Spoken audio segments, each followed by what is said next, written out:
नारियल का जन्म। प्राचीन काल में सत्यव्रता नाम के एक राजा रहते थे। वह प्रतिदिन पूजा पाठ किया करते थे। उनके पास किसी भी चीज़ की कमी नहीं थी। वह धन दौलत से लेकर हर प्रकार की सुविधा से समृद्ध थे। हालांकि इसके बावजूद भी राजा की एक अभिलाषा थी जिसे वह पूर्ण की चाह रखते थे। दरअसल राजा सत्यव्रत को किसी प्रकार से स्वर्गलोक जाने की इच्छा थी। वह अपने जीवन में कम से कम एक बार स्वर्गलोक के सौंदर्य को देखना चाहते थे, लेकिन उन्हें इसका मार्ग नहीं पता था। इधर दूसरी तरफ ऋषि विश्वामित्र अपनी तपस्या के लिए घर से बाहर निकले। चलते चलते वह अपनी कुटिया से काफी आगे चले गए थे। काफी समय बीत गया, लेकिन वह नहीं लौटे। इस कारण उनका परिवार भूखा और प्यासा से तड़प रहा था। राजा सत्यव्रत को जब यह पता चला तो उन्हें ने ऋषि विश्वामित्र के परिवार के पालन पोषण की जिम्मेदारी ले ली। कुछ समय बाद जब मुनिवर लौटे तो वे अपने परिवार को कुशल देख काफी प्रसन्न हुए। उन्होंने पूछा कि उनकी अनुपस्थिति में किसने उनकी देखभाल की। इस पर ऋषि के परिवार बोले वालों ने बताया कि राजा ने उनके पालन पोषण की जिम्मेदारी उठाई थी। यह सुनकर ऋषि विश्वामित्र तुरंत राजमहल पहुंचे और राजा से मुलाकात की।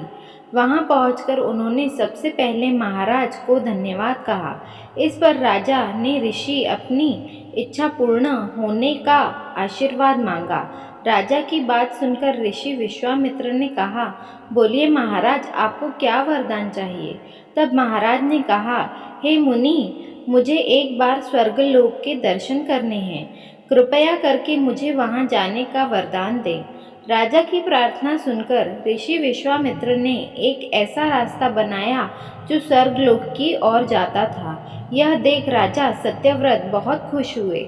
वह तुरंत उस रास्ते पर चल पड़े और स्वर्गलोक पहुंच गए। यहाँ पहुंचते ही इंद्रदेव ने उन्हें नीचे धक्का दे दिया, जिसके कारण वो सीधे धरती पर जा गिरे। राजा ने सत्यव्रत ने तुरंत सारी घटना ऋषि विश्वामित्र को बताई।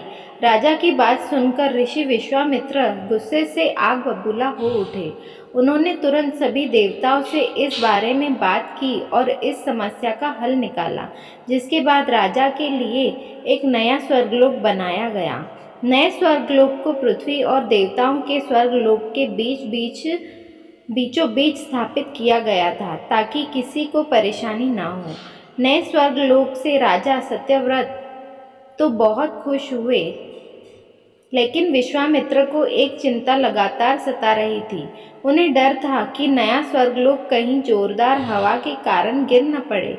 अगर ऐसा होगा तो राजा सत्यव्रत दोबारा से धरती पर जा गिरेंगे। काफी सोच विचार के बाद ऋषि विश्वामित्र को एक उपाय सूझा।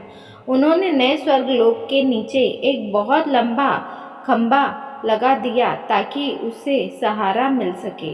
ऐसी मान्यता है कि नए स्वर्गलोक के नीचे लगाया गया खंभा एक विशाल पेड़ के तने के रूप में बदला गया।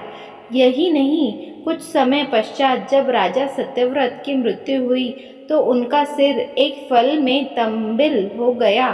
सभी से इस खंभे को नारियल का पेड़ कहा जाने लगा, जबकि राजा का सिर नारियल के रूप में जाना गया। यही कारण है कि नारियल का पेड़ इतना लंबा होता है।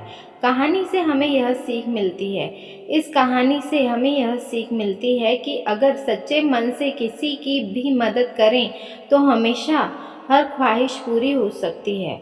आशा है कि आपको वीडियो पसंद आई होगी।